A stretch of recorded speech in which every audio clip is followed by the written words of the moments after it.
পপীয়া তৰা। তুমি আছিলা সৌ দূৰ আকাশত ওলোৱা এটি পপীয়া তৰা। জুই ফিৰিঙতি হৈ আহিছিলা আৰু ধ্বংস কৰি আঁতৰি গলা মোৰ জীৱনৰ পৰা।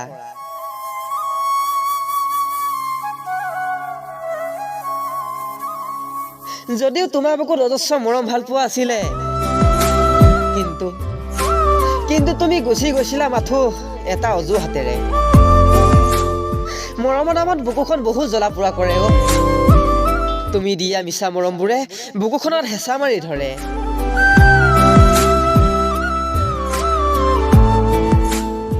কিয় নাজানো, তোমাৰ মৰমৰ তুলনাত মোৰ মৰমবোৰ সাধাৰণ এটা ধূলি কণাৰ দৰে।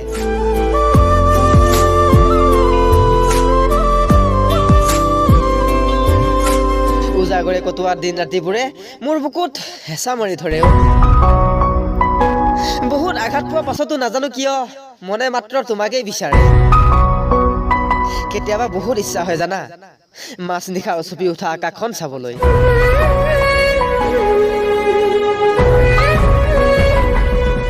কেতিয়াবা আকৌ বহু মন যায় উফন্দি থকা ডাৱহঁতে দুআষাৰ কথা পাতিবলৈ।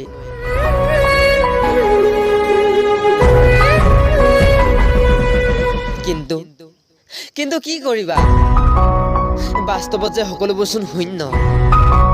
নিসংগতা নিজানতাখিনিৰ বাবে আচলতে ৰাতি আন্ধাৰখিনিয়ে যথেষ্ট।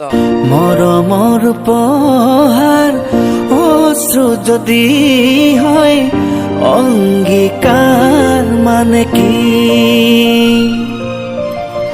প্ৰতাৰণা হয় যদি প্ৰেমৰে পৰি